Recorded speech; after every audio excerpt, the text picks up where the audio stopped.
নমস্কার, আমি মৌ। আজ আমি আপনাদের যে গল্পটি পাঠ করে শোনাব, বুদ্ধদেব বসুর লেখা একটি খুব মজার গল্প, জ্ঞান থেকে অজ্ঞান। আশা করি গল্পটি আপনাদের ভালো লাগবে। আর যদি আমার গল্প পাঠ আপনাদের একটুও ভালো লেগে থাকে, তাহলে অবশ্যই আমার গল্প পাঠের সঙ্গে থাকবেন। ধন্যবাদ। শুরু করছি আমার আজকের গল্প পাঠ, বুদ্ধদেব বসুর লেখা একটি খুব মজার গল্প, জ্ঞান থেকে অজ্ঞান। মা, ও মা, মা বল না। আচ্ছা মা, আলু নাকি মাটির তলায় জন্মায়? তা হবে। কেন মা, পটল তো গাছে হয়, আলু কেন হয় না? ও, কি আলু এনেছে নকুল, অর্ধেকই পচা। আচ্ছা মা, আলু পচে কেন? তক্ষুনি এক নতুন জিজ্ঞাসার উদয় হলো রুনার মনে। এই রইল তোমার কাঁটা চচ্চড়ি, আর ও মা বলো না, আর এই তোমার ইলিশ মাছের কাঁচা কুমড়ো, বলো না, বলো বলো, আলু আলু কেন পচে? হ্যাঁ, আলু কেন পচে? রুনা গলা চড়ালো। অনেকগুলো দিও না, আবার ঝোল টেনে যাবে। মা বলো না, বলো না। বলনাটাকে অনেকখানি টানতে গিয়ে রুনা প্রায় কেঁদেই ফেলল। কি অসভ্য মেয়ে! মা ফোঁস করে উঠলেন। অসভ্যতার আমি কি করলাম? কাঁদো কাঁদো নাকি সুরে প্রতিবাদ করল রুনা। আমি তো শুধু জিজ্ঞেস করলাম আলু কেন। আলু তোর মুন্ডু! মাও গলা চড়ালেন এবার। বাবারে বাবা, সারাটা দিন পৃষ্ঠের কাক হয়ে আছে, সর! পচা আলুর রহস্য চিন্তা মুহূর্তের জন্য ভুলে গিয়ে রুনা হাসি মুখে বলল, মা, পৃষ্ঠের কাক বলে কেন মা? হ্যাঁ, কাকেরা কি পিঠে বসে থাকে? মারবো থাপ্পড়! মা গর্জে উঠলেন। যা এখান থেকে, ভাগ! বারে! রুনা কাঁদো কাঁদো হয়েও যুক্তি ভুলল না। তুমি বলতে পারবে পৃষ্ঠের কাক, আর আমি জিজ্ঞেস করতে পারবো না কেন? কেন কেন কেন? পাগল করে দিল। উফ! অনুকূল, দুখানা কয়লা দাও তো উনুনে, আপিসের ঝোলটা আমি নামিয়ে যাই। মা, কয়লা কি করে হয়? শুনছিস না কথা? হ্যাঁ, শুনছিস না? বটি নামিয়ে রুখে দাঁড়ালেন মা। বলো মা, বলো। রুনা কাকুতি করলে। কয়লা কি করে হয় এটা শুধু বলো, তাহলেই আমি চলে যাব। মার সঙ্গে ইয়ার্কি? হ্যাঁ, মার সঙ্গে ইয়ার্কি? ভালো ভালো যাবি এখান থেকে, না? এ তোমার ভারী অন্যায় মা, এরকম করে ওকে বকা। ম্যাট্রিক ক্লাসে পড়া মোটকুর 14 বছরের ভাঙা ভাঙা মোটা গলা শোনা গেল রান্নাঘরের দরজায়। এজন্যই তো শিক্ষা হয় না আমাদের দেশে। ছোটদের সব প্রশ্নের ঠিকমতো জবাব দিতে হয়, তবে তো ওরা শিখবে। জবাব না দিলে কৌতূহল মরে যায়, জ্ঞানের স্পৃহা নষ্ট হয়। মা গো মা, এইটুকু ছেলের কথা কি? মার আঁতকে ওঠা চোখ মুখ দেখে মোটকুর হাসি পেল। সত্যি, মার যে কি, শিক্ষার কিছুই জানেন না, আর সেই জন্যই তো এই অবস্থা দেশে। হ্যাঁ, দেখো দাদা। রুনা নাকি সুরে নালিশ করল। আমি শুধু জানতে চেয়েছিলাম। শুনেছি শুনেছি, দাদা অভয় দিলেন গম্ভীরভাবে। ও ঘর থেকে সবই শুনেছি আমি, তাই তো উঠে আসতে হলো। সত্যি মা, তুমি যদি এরকম করে ওর জ্ঞানের স্পৃহাকে... বেশ তো বাপু, হ্যাঁ বেশ তো, বোনকে নিয়ে যত খুশি জ্ঞানের চর্চা করো, আমাকে না জ্বালালেই হলো। বলে কোমরে আঁচল জড়িয়ে মা তেল ঢাললেন কড়াইতে। মুখে বিরক্তির ভাব, কিন্তু মনে মনে ছেলের পাণ্ডিত্যে একটু গর্ব হলো না তা কিন্তু নয়। মোটকু চলে এলো বোনকে নিয়ে তার পড়ার টেবিলে। মুখের ভাবে বসবার ভঙ্গিতে যথাসম্ভব তার স্কুলের হেডমাস্টার মশাইয়ের মতো হবার চেষ্টা করে বললে, কয়লার কথা জিজ্ঞেস করছিলি তো? শোন, আসলে কয়লা হলো। জানলা দিয়ে হঠাৎ একবার আকাশের দিকে তাকিয়ে রুনা বলল, দাদা দাদা, মেঘ আসে কোত্থেকে? মেঘ? কথায় বাধা পেয়ে চমকে উঠল দাদা। মেঘ কোত্থেকে আসে তাও জানিস না?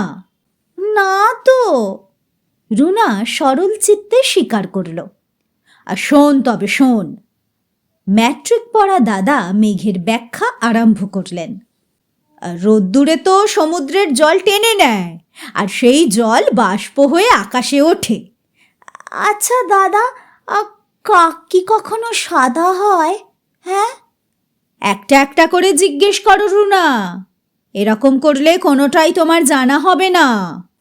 ও, খুব ভালো মানুষের মতো রুনা তখনই নিজের ভুল মেনে নিলে।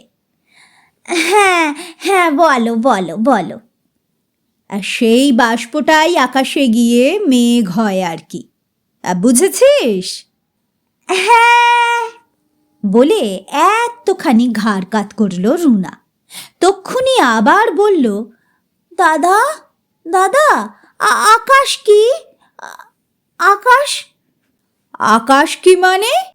এই যে আমরা আকাশ বলি না, আকাশটা কি?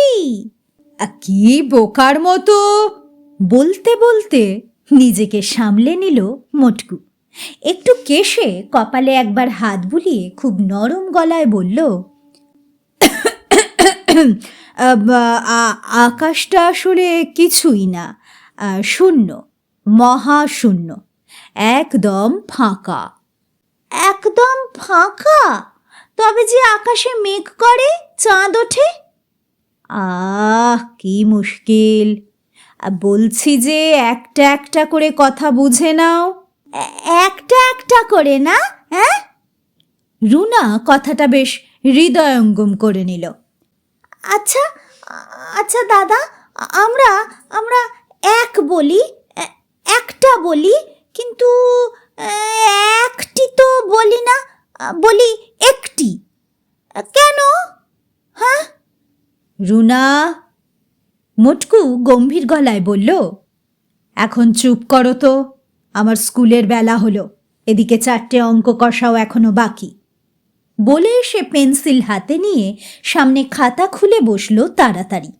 4টে কিন্তু 5টা, একটা কিন্তু 2টো, আপন মনে বিড়বিড় করল রুনা। বলো না দাদা, বলো না, এরকম হয় কেন? রুনা, লক্ষ্মী তো, হ্যাঁ, এখন যাও। দাদা যেন ধৈর্যের উদাহরণ। একটা, কিন্তু একটি। রুনার গবেষণা থামল না। কি আশ্চর্য! না দাদা, যত ভাবছি ততই অবাক লাগছে। আর বক বক করো না তো, আর বক বক করো না। আচ্ছা দাদা। হঠাৎ দেয়ালের দিকে চোখ পড়ল রুনার। টিকটিকিরা দিনের বেলায় কোথায় থাকে? রুনা! ধমক না দিয়ে আর উপায় রইল না। নির্বিকার রুনা আবারও বললে, দাদা দাদা, টিকটিকিরা কি কুমির? মারবো এক চাঁটি, কথা শোনো না? যাও, এক্ষুনি যাও এখান থেকে। মোটকু! দরজার ধারে দাঁড়িয়ে ছুঁচলো গলায় চেঁচিয়ে উঠল তার কলেজে পড়া দিদি। লজ্জা করে না 9 বছরের ছোট বোনের সঙ্গে ঝগড়া করতে? হ্যাঁ, আমি ঝগড়া করলাম নাকি? মোটকুর সদ্য মোটা হওয়া গলা আরও মোটা হয়ে গেল দিদির এই অবিচারে। আবার মুখে মুখে তর্ক? ওইটুকু ছোট একটা বোন আদর করে কাছে গিয়ে দাঁড়িয়েছে একটু, তাকে দূর দূর করে তাড়াচ্ছে। ছি! মোটকুর মোটা গলা অভিমানে বন্ধ হয়ে গেল। টপ করে 2 ফোঁটা জলও পড়ল চোখ থেকে অঙ্কের খাতায়, কিন্তু দিদির তা চোখে পড়ল না। চলার ভঙ্গিতে ভাইকে যেন গুঁড়ো করে দিয়ে বোনকে নিয়ে সে বেরিয়ে গেল। বারান্দায় এসে দিদি বললে, কি হয়েছিল রে রুনা? কিছু না দিদি, কিচ্ছু না। তক্ষুনি নাকি সুর লাগলো রুনার কথায়। আমি শুধু জিজ্ঞেস করেছিলাম টিকটিকিরা দিনের বেলায় কোথায় যায়, তাই তো দাদা রেগে গেল। তাতেই? সত্যি এমন অসভ্য হয়েছে মোটকুটা, মা আদর দিয়ে দিয়েই ওকে নষ্ট করলেন। একটু চুপ করে থেকে ঈষৎ ভীতু গলায় রুনা প্রস্তাব করল, দিদি দিদি তুমি বলো না, তুমি বলো। তুমি বলো না, টিকটিকি টিকটিকি। এ আর একটা কথা কি? দিদি সোৎসাহে জবাব দিলেন, দিনের বেলা লুকিয়ে টুকিয়ে থাকে আর কি কোথাও। কোথায় লুকোয় বলো তো? হ্যাঁ, কোথায় লুকোয়? রুনা ভুরু তুলল কপালে। দেয়ালে তো গর্ত টর্ত কিছু নেই। দিদি ততক্ষণে কান পেতেছে রেডিওর গানে। রুনা আপন মনেই বলতে লাগলে, কিরকম ল্যাজ খসে গিয়ে আবার ল্যাজ গজায়। আর কারো তো এরকম হয় না কেন দিদি? হ্যাঁ, আহা হা হা হা, কি টান, আহা হা হা হা। দিদি এদিকে মুগ্ধ। রুনা চোখ দিয়ে সমস্ত দেয়াল খুঁজে খুঁজে আবার বলল, আর কি আশ্চর্য, দিনের বেলা একটা টিকটিকি কোথাও দেখবে না, রাত হলেই কোত্থেকে যে আসে সব। আর কেমন উল্টো দিকে চিত হয়ে ঝুলে থাকে দিদি। হ্যাঁ, ওরা ওরা পড়ে যায় না কেন? হ্যাঁ রুনা, চুপ কর না। ও আচ্ছা। রুনা লক্ষ্মী মেয়ের মতো বেতের চেয়ারে পা ঝুলিয়ে বসল। বসেই তার চোখ গেল বাইরের দিকে, আর সঙ্গে সঙ্গে মনে ফিরে এলো পুরনো প্রশ্ন, দিদি দিদি আকাশটা কি? রুনা বলো না দিদি, আকাশ বলে কি সত্যি কিছু আছে না ওটা? শুনতে দিবি না গানটা? দাদা বলল আকাশটা কিছুই না, ফাঁকা। কিন্তু তাই যদি হয় তাহলে কি মুশকিল, এরকম হলে গান শোনা যায় কখনো? আর কি সুন্দর গাইছে লোকটা। রুনা! বেশ জোরে একটা ধমক দিতেই হলো অগত্যা। রুনা তক্ষুনি চুপ করল, কিন্তু একটু পরেই খুব নরম মিহি গলায় আবার জিজ্ঞেস করল, আচ্ছা দিদি, রুনা কথাটার কি কোনো মানে আছে, না ওটা এমনি একটি নাম? মানে আছে, এই হচ্ছে মানে। মুখ ফিরিয়ে রুনার পিঠে ঠাস করে এক চড় বসিয়ে দিল দিদি। রুনা চিৎকার করে কেঁদে উঠল। সাবান মাখা মুখ নিয়ে বাবা বেরিয়ে এলেন ঘর থেকে। হচ্ছে কি সুমে? হ্যাঁ? কপাল কুঁচকে বড় মেয়ের দিকে তাকালেন তিনি। 10 বছরের ছোট বোন, তার গায়ে হাত তোলো? তোমার মার প্রশ্রয়ে উচ্ছন্নে যাচ্ছ? হ্যাঁ, শুধু আমার দোষই দেখতে পাও। সুমি ফোঁস করে উঠল। আর রুনা যে, চেঁচিও না সুমি, চেঁচিও না। বাবা আদেশ করলেন, বড় সড়ো হয়েছ, এখন কোথায় নম্র হবে, শান্ত হবে? না, বেশ যাও। রেডিও বন্ধ করে সুমি এক ঝটকায় উঠে দাঁড়ালো। সিনেমায় মানুষরা যেরকম করে রাগ দেখায়, অনেকটা সেই রকম ভঙ্গিতে তাড়াতাড়ি বারান্দা পার হয়ে চলে গেল। বাবা রুনার দিকে তাকিয়ে বললেন, রুনা, কান্না থামাও। না বললেও চলতো, কেননা বাবা এসে দাঁড়াবার সঙ্গে সঙ্গেই কান্না থেমে গিয়েছিল তার। 2 হাতে মুখ ঢেকে আঙুলের ফাঁক দিয়ে মজা দেখছিল এতক্ষণ। এইবার হাত সরিয়ে হাসি মুখে বলল, বাবা বাবা, চোখের জল লোনা কেন? চোখের জল লোনাই হয়। এই উত্তর দিয়ে বাবা আবার ঘরে এসে ড্রেসিং টেবিলে বসে নতুন করে ফেনা করতে লাগলেন গালে। রুনা পিছন পিছন এসে খুব মিহি গলায় বলল, কেন হয় বাবা? কি কেন? চোখের জল লোনা হয় কেন? গালের উপর খুর চালাতে চালাতে বাবা বললেন, তুই কি করছিলি রে? দিদি যে মারলো, কি করছিলি? কিছু করিনি বাবা। কিছু না করলে বুঝি কেউ কাউকে মারে? সত্যি বাবা, আমি কিচ্ছু করিনি, শুধু জিজ্ঞেস করেছিলাম টিকটিকি কেন। বাবা বাবা, তুমি বলো না টিকটিকির কেন লেজ খসে গিয়ে আবার গজায়? হ্যাঁ? বাবা থুতনি উঁচু করে উল্টো খুঁট টানতে লাগলেন গলায়। বলো না বাবা, বলো না। আমার আপিস রে, একটুও সময় নেই এখন। এটা বলতে আর কত সময় লাগবে তোমার? বাবা যেন কথাটা শুনতে পেলেন না, মুখে হাত বুলিয়ে উঠে দাঁড়ালেন। রুনার মনে হলো দাড়ি কামাতে অন্য দিনের চাইতে আজ অনেক কম সময় লাগলো বাবার। মুখের দিকে তাকিয়ে বলে উঠল, বাবা বাবা, তোমার থুতনিতে দাড়ি। ওহ!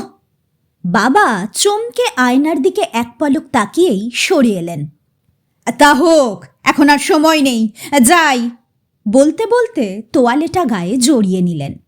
সঙ্গে সঙ্গে চলতে চলতে বাবার হাঁটু জড়িয়ে রুনা বলল, বাবা বাবা, কোনো কোনো মেয়েরও নাকি দাড়ি হয়? লক্ষ্মী তো লক্ষ্মী, ছাড়ো এখন, হ্যাঁ ছাড়ো।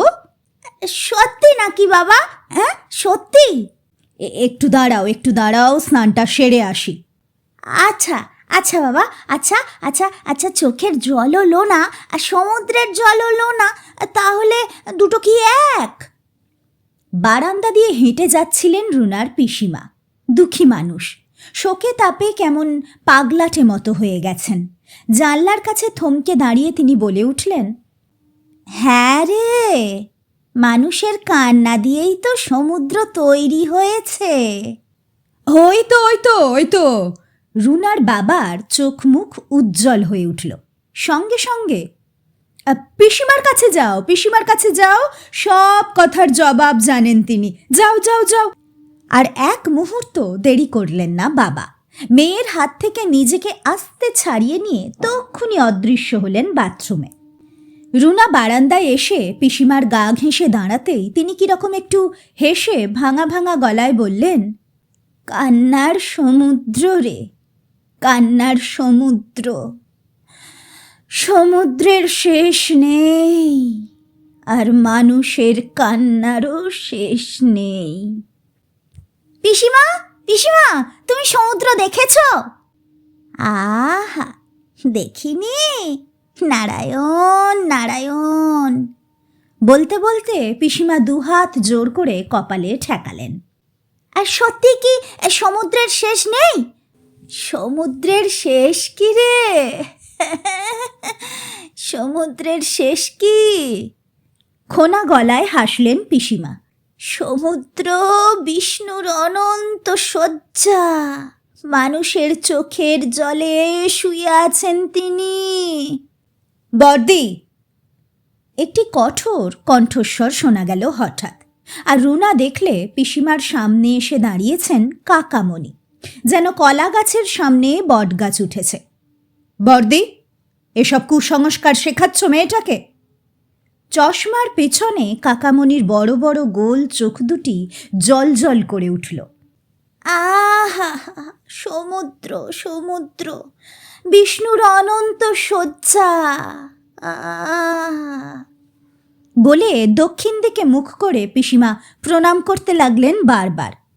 রুনা, এসব কথা শোনো না, তুমি আমার সঙ্গে এসো। বলে রুনাকে হাত ধরে কাকামণি নিয়ে এলেন তার নিজের ঘরে। রুনা খুব খুশি হলো, কেননা বাড়ির মধ্যে এই ঘরটিতেই তার আনাগোনা সবচেয়ে কম। কাকামণি ভারী গম্ভীর মানুষ, দাড়ি রেখে চেহারাটা আরও ভারিক্ষি করেছেন। তার উপর যেদিন থেকে ডাক্তার হবার জন্য তিস নাকি লিখছেন, সেদিন থেকে ঘরের দরজাই তো খোলেন না। ঘরটিতে ঢুকেই রুনার দুই চোখ একজোড়া কাঠবিড়ালির মতো ছুটোছুটি করতে লাগলো। চারদিকে মোটা মোটা বইয়ের উপর দিয়ে নেচে নেচে ফিরে এলো। কাকামণির চশমা পরা দাড়ি ভরা মুখে হঠাৎ এমন মজার লাগলো মুখখানা যে রুনা খুব করে একটু হেসে ফেলল। হাসছ যে? এমনি কিছু হয় না, সবটারই কারণ আছে বলে ইজি চেয়ারে আসীন হলেন দার্শনিক কাকামণি। রুনা, শোনো। এক লাফে রুনা চড়ে বসল কাকার কোলে। তোমার পিসিমা তোমাকে কি বলছিলেন? সমুদ্র নাকি নারায়ণ? সত্যি? যত বাজে কথা। কাকামণি ঘোঁত করে উঠলেন। আমার কাছে শোনো, সমুদ্র হচ্ছে... কাকামণি, কাকামণি, তোমার চুল পেকেছে। হ্যাঁ হ্যাঁ।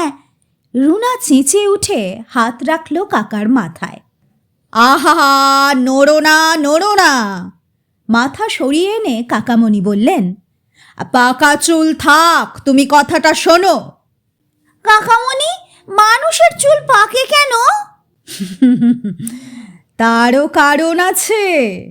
মৃদু একটি হাসি ছড়িয়ে পড়ল কাকামণির দাড়ি গোফে। কারণটা হচ্ছে... অনেকের আবার টাক পড়ে কেন কাকামণি? একটু চুপ করো রুনা, সব জলের মতো বুঝিয়ে দিচ্ছি, একটু চুপ করো। চুল কেন পাকে, টাক কেন পড়ে? চুল কেন পাকে, টাক কেন পড়ে, সব বুঝতে হলে প্রথমে জানতে হবে চুল জিনিসটা কি। সঙ্গে সঙ্গে রুনার মনে লাফিয়ে উঠল পুরনো প্রশ্ন। কাকামণি, কাকামণি, আকাশটা কি সত্যি আছে? হ্যাঁ। চমৎকার প্রশ্ন, একটা প্রশ্নের মতো প্রশ্ন। খুশি হয়ে মাথা নেড়ে নেড়ে হাসতে লাগলেন দার্শনিক কাকা। আকাশটা কি? কত বড় পরিধি প্রশ্নের! কোনোদিন আমার কোনো ছাত্রকে এরকম একটা প্রশ্ন করতে শুনলুম না। বলো না কাকা, বলো না। বলছি বলছি, খুব ভালো করেই বলছি, মন দিয়ে শোনো।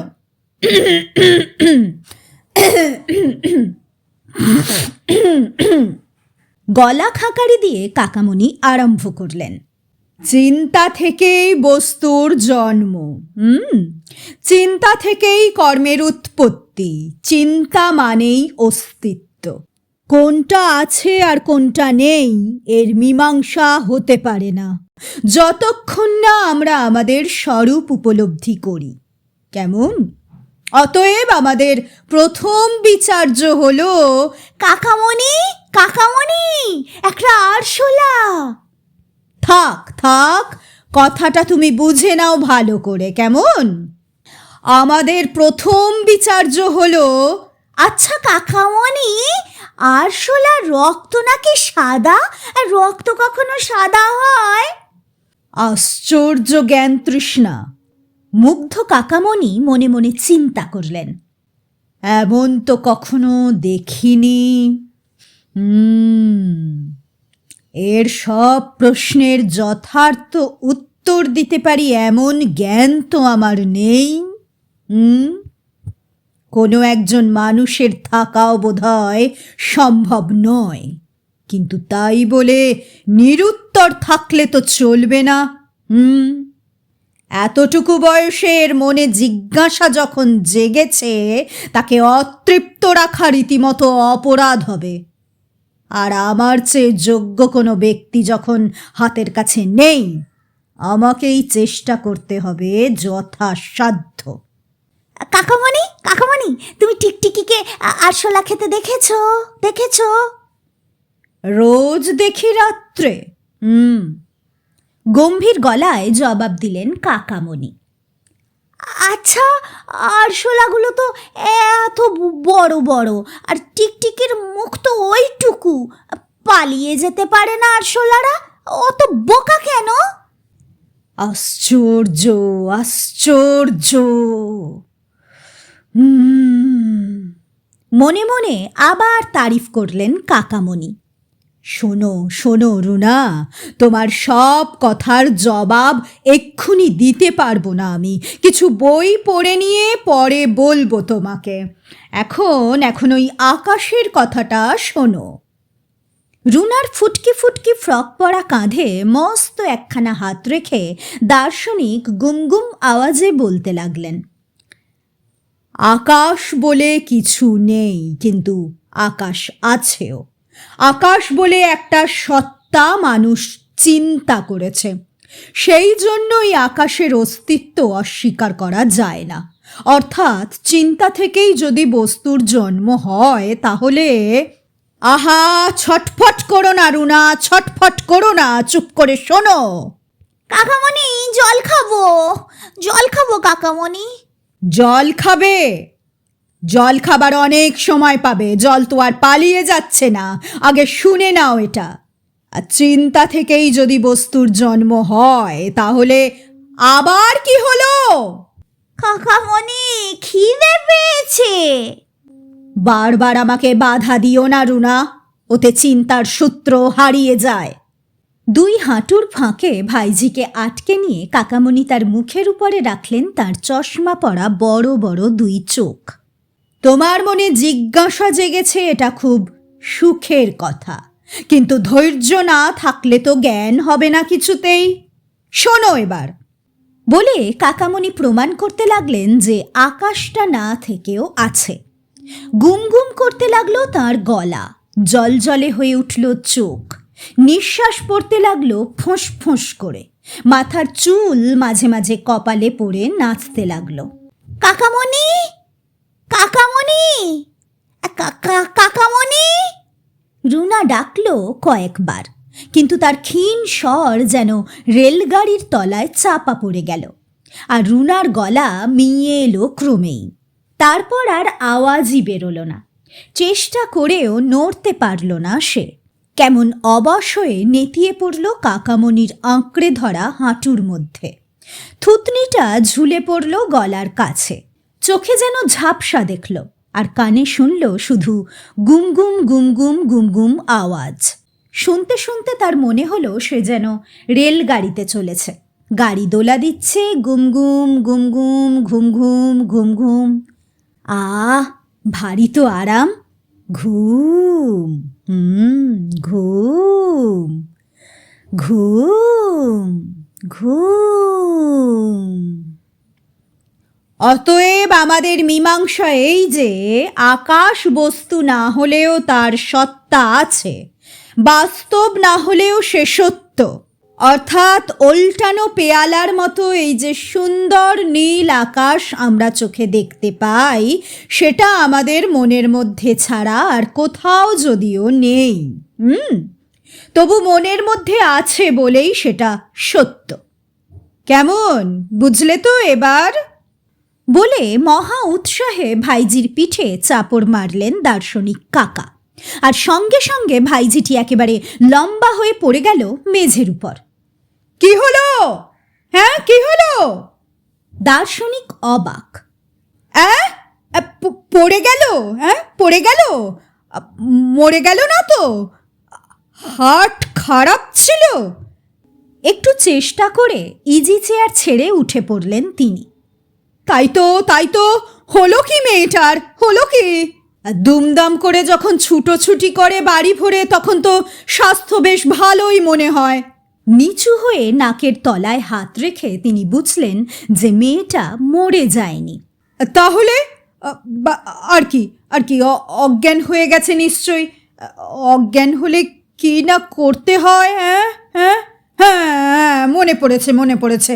তক্ষুনি জল ঢালতে হয় মাথায়। হ্যাঁ হ্যাঁ হ্যাঁ, জল জল জল জল জল এখন কোথায় পাই? আরে আরে আরে, ওই তো কুঁজোটা তুলে এনে কাকামণি সবটুকু জল গপ গপ করে ঢেলে দিলেন রুনার মাথায়।